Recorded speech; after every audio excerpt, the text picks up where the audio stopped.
Shalom saudara-saudara yang terkasih di dalam Tuhan Yesus Kristus. Selamat bergabung kembali di dalam program Saat Teduh kita bersama, Sekar. Sebelumnya mari kita bersatu di dalam doa terlebih dahulu. Bapa kami yang ada di surga, kami mengucap syukur buat hari baru yang sekali lagi Tuhan percayakan bagi kami. Kami mau ya Tuhan memulai hari ini dengan mencari Engkau terlebih dahulu. Tuhan berikanlah kepada kami firman, sehingga kami memiliki kekuatan untuk menjalani hari ini. Berkati kami ya Tuhan, di dalam nama Tuhan Yesus Kristus kami berdoa. Amin. Saudara-saudari sekalian, di dalam renungan Sekar yang lalu di hari Selasa, saya membahas daripada kitab Matius, pasal yang ke-22, ayat yang ke-37 sampai 39. Di situ, Tuhan Yesus berkata kepada kita, bahwa ada satu prinsip yang paling dasar dan yang paling penting untuk kita lakukan sebagai anak-anak Tuhan, yaitu kasihilah Tuhan Allahmu dengan segenap hati, jiwa, dan akal budi, dan hukum yang sama dengan itu ialah kasihilah sesamamu manusia seperti dirimu sendiri. Menurut Tuhan Yesus, ini adalah hukum yang paling inti, yang paling utama, yang harus dikerjakan oleh anak-anak Tuhan. Bahkan, jikalau semua manusia yang ada di dunia ini melakukan hukum ini, melakukan prinsip ini, maka kerajaan Allah itu seperti hadir di bumi. Kenapa? Karena fokus hidup kita tidak lagi berfokus kepada ego atau keinginan diri kita sendiri, melainkan kita memikirkan kehendak Tuhan dan kebaikan bagi sesama manusia. Dan itu adalah sebuah kondisi yang sejahtera, shalom. Sayangnya saudara-saudari sekalian, banyak manusia di dunia ini secara sadar atau tidak sadar tidak mengerjakan prinsip. Bahkan banyak orang Kristen pun juga tidak mengerjakan hal ini. Ada yang dengan sadar tidak mau melakukan, ada yang tidak sadar tidak melakukan, tetapi juga banyak yang tidak tahu. Saudara-saudara sekalian, hukum ini nampaknya sederhana, kasihilah Tuhan dan sesama manusia. Tetapi standarnya, tuntutannya begitu luar biasa. Kasihilah Tuhan Allahmu dengan segenap hati, jiwa, dan akal budi seluruhnya. Bisakah kita melakukannya? Kita sebagai orang yang lemah, bahkan berdosa, seringkali tidak sanggup mengerjakan hukum ini. Kita lemah, kita suka lupa, dan bahkan kita suka menyerah untuk melakukan hal ini. Lalu apakah kemudian Tuhan mendrop ataupun mendiskon tuntutan ini yang diberikannya kepada kita? Tidak, saudara-saudara sekalian. Tuhan tidak pernah menurunkan standarnya. Karena inilah yang sempurna dan yang harus dilakukan oleh setiap kita. Lalu bagaimana? Kita tidak sanggup melakukannya. Tuhan memberikan kepada kita solusi. Tuhan memberikan kepada kita jalan keluar.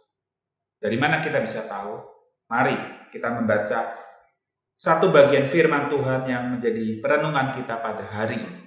Daripada kitab Yohanes, pasal yang ke-13, ayat yang ke-34. Yohanes pasal yang ke-13, ayat yang ke-34. Saya akan membacakannya. Aku memberikan perintah baru pada kamu, yaitu supaya kamu saling mengasihi. Sama seperti aku telah mengasihi kamu, demikian pula kamu harus saling mengasihi.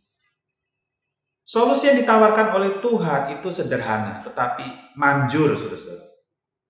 Kita hatinya seringkali susah untuk mengasihi orang lain, karena hati kita egois.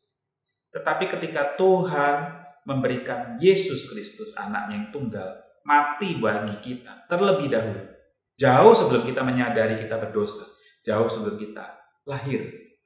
Ketika kita menemukan kasih itu, kita berhenti di situ, dan kita menyadari kasih Tuhan itu begitu besar dan sudah diberikan kepada kita terlebih dahulu sebelum kita sadar, maka kita hatinya itu dihangatkan, diisi tabung kasih itu. Sehingga kita bisa berusaha untuk mengasihi sesama manusia. Dan kemudian kita bisa mengasihi Tuhan. Saudara-saudara sekalian, tidak mungkin bagi kita manusia yang lemah dan berdosa ini mengasihi sesama dan Tuhan dari kekuatan hatinya sendiri. Kita pasti gagal. Kitanya lemah dan kondisi di dunia ini juga banyak yang pahit. Kita tidak sanggup dari hati kita sendiri mengasihi orang lain. Tetapi bagi setiap anak Tuhan yang sudah pernah mengalami kasih Tuhan di dalam Tuhan Yesus Kristus itu, dia tetap akan disanggupkan. Dia diisi hatinya sehingga belajar untuk terus-menerus mengasihi sesama dan mengasihi Tuhan.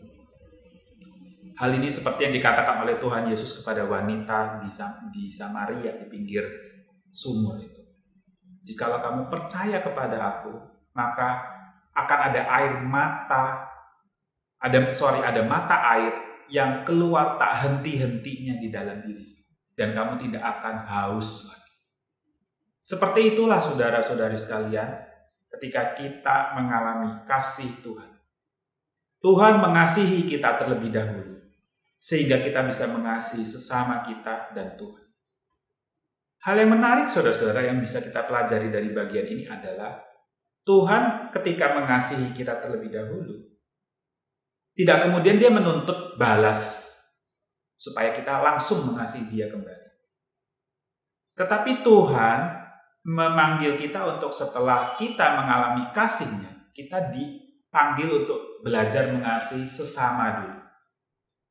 Baru setelah sesama manusia ini sama-sama sudah saling mengasihi, maka sesama ini bersama-sama mengasihi Tuhan. Indah, saudara-saudara. Tuhan tahu kelemahan kita seperti seorang orang tua yang melihat bayi. Dia tidak menuntut kita untuk merespon apa yang sudah dia berikan kepada kita. Dia berikan secara cuma-cuma dan dia latih kita untuk menjadi dewasa. Kalau di dalam kitab Matius pasal ke-22 ayat 37-39, urutannya adalah kamu harus mengasihi Tuhan terlebih dahulu. Kemudian kamu harus mengasihi sesama manusia, baru kamu mengasihi dirimu sendiri. Oleh Tuhan Yesus, perintah itu dibalik urutan. Tuhan mengasihi diri kita terlebih dahulu. Kemudian kita dimampukan untuk mengasihi sesama kita. Dan kemudian kita bersama-sama belajar mengasihi Tuhan. Inilah anugerah dan solusi yang Tuhan berikan kepada kita untuk bisa menghidupi hukum kasih. Mari saudara-saudara sekalian, kita menjalani hari kita dengan mengasihi Tuhan dan sesama. Dengan sebuah kesadaran, kita telah mengalami kasih Tuhan di dalam Tuhan Yesus Kristus. Tuhan memberkati kita semua. Amin. Tuhan, terima kasih karena Engkau memberikan kepada kami kasih-Mu terlebih dahulu. Ketika kami belum mengenal Engkau, ketika kami masih berdosa, Engkau sudah mati bagi kami. Dan kami percaya ya Tuhan, kasih-Mu yang sudah terlebih dahulu Engkau berikan bagi kami, itu yang menjadi kekuatan dan dasar bagi diri kami, anak-anak Tuhan, untuk hidup di dalam hukum kasih-Mu. Biarlah kiranya kasih-Mu yang sudah lebih dahulu diberikan bagi kami, menjadi kekuatan dan dasar kami untuk terus mengasihi sesama kami, dan juga mengasihi Tuhan kembali. Di dalam nama Tuhan Yesus Kristus kami berdoa. Amin. Mari jemaat sekalian kita menaikkan beberapa pokok doa syafaat. Yang pertama kita berdoa untuk keluarga kita, biar di dalam keluarga kita kasih Tuhan itu menjadi nyata. Biarlah kita dengan kasih Tuhan itu membangun relasi yang penuh kasih dan saling mengampuni di dalam keluarga masing-masing.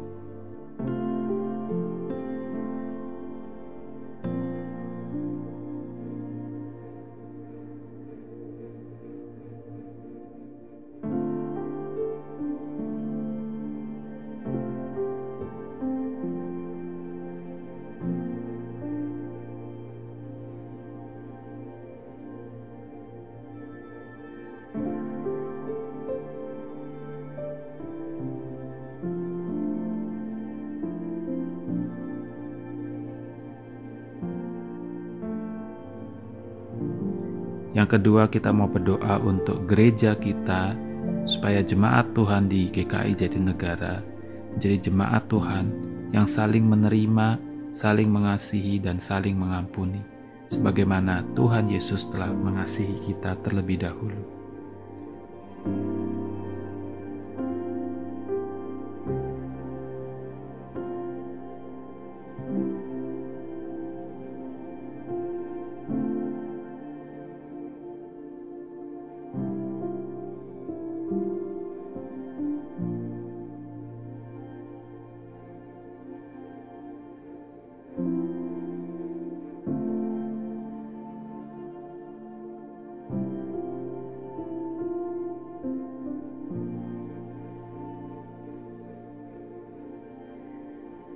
Ya Tuhan, kami percaya bahwa Engkau adalah Tuhan yang mendengarkan setiap doa-doa kami.